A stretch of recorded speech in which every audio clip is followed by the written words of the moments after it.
Yeah, the book talks, or the question was, do we talk about different ways to tell stories?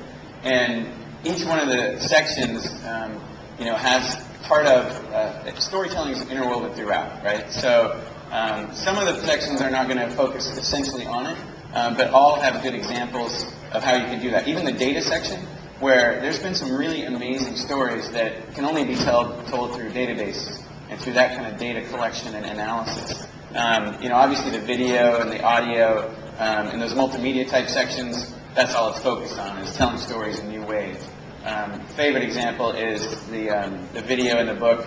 If you haven't seen the one-legged 8-year-old baseball player from Kentucky, that a photographer at the Lexington Herald later went out to shoot with still camera and knew it just wasn't doing justice. I mean, this kid's an amazing player. He plays on one leg in an 8-year-old Little League team. And so he came back, shot video. He's not very good at editing video, and he didn't do any interviews. He didn't do any type over the video. He just strung it together, and it's just an amazing story. Adam Bender is a kid, and the video went viral. He ended up throwing the first pitch out at like 6 Major League Baseball parks, and the video was seen like 10 million times on YouTube or something. So there's a lot of different examples about that throughout. Yeah?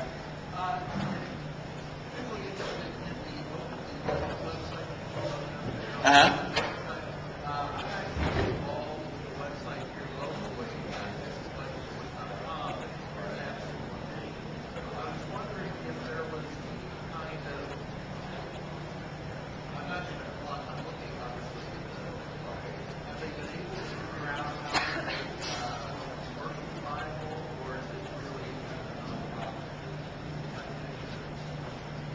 I don't think they're making money off of that particular issue or what they're doing, but I mean, there's lots of examples where, investigative reporting, is kind of a lost leader for some organizations, and you build an audience and you build authority out of providing that data, and then you monetize it through advertising in traditional forms in other places. So, I mean, the Texas Tribune's kind of doing that, right, in a way. So, what was the name of your website? TexasBudgetSource.com. Okay, interesting. Yeah.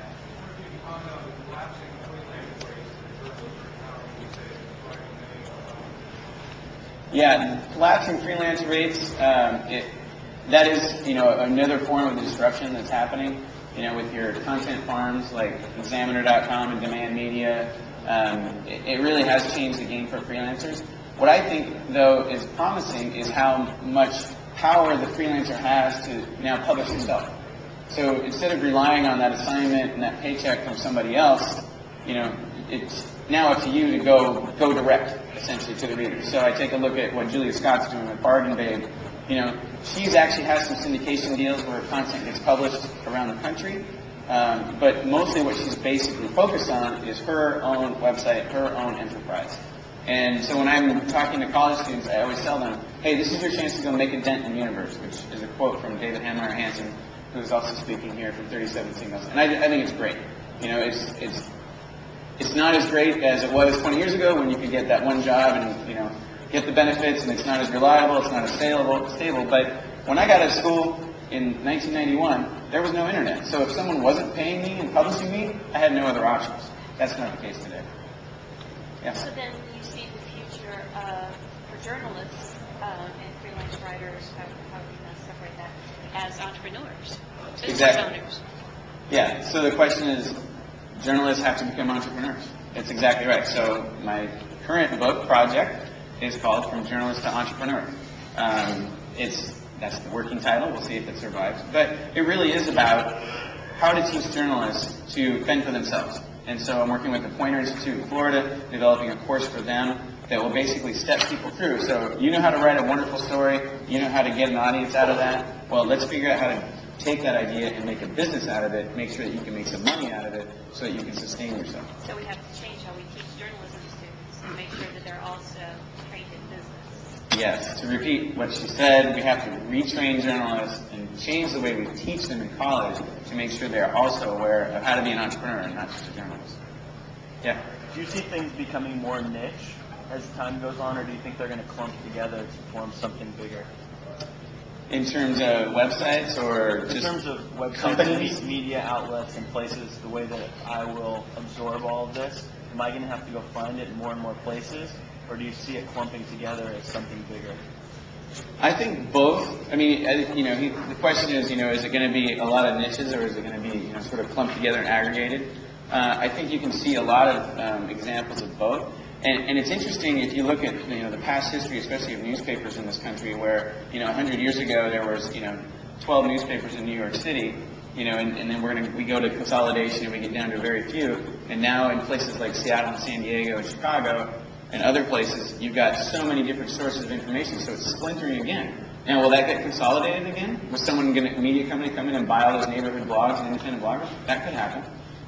Chicago, interesting, Brad Flores here, I don't know if you've seen him on a panel, I was talking to him a couple days ago, and he's running Windy Citizen out of Chicago, and they're aggregating all of the local blogs and all of the local independent information sources, and they're actually making quite a bit of money at it.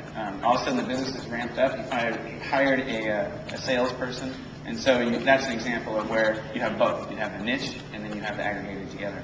I'd love to talk to you about doing that in Seattle. Okay, let's do it. One more question? Okay, one more question. Yeah? So, what would be your recommendations for public relations for So the question is, how does public relations change to meet what's changing with journalism? Yeah. That is an interesting question. I think it's an issue that the PR field is really having to struggle with. A lot of what's happening, though, of course, in PR is the same thing in journalism, right? The middleman is getting eliminated, so how do you figure out how to go direct to it? There's an interesting service in New York where they're taking press releases and providing them. They kind of have a robotic system of shooting out individualized press releases. So they can take a dean's list from a college that has 3,000 names on it and send out 3,000 press releases based on that person's hometown, so that each person gets their own press release. So that's sort of the automated, data-driven version of how it's going to change. I think from the PR model, though, in terms of how you sustain your business, it's just you have to be there where the journalists and where the audience is, right? So it's going to be social, platform agnostic, and all the same kind of stuff. So, thanks everybody for coming out. Appreciate you.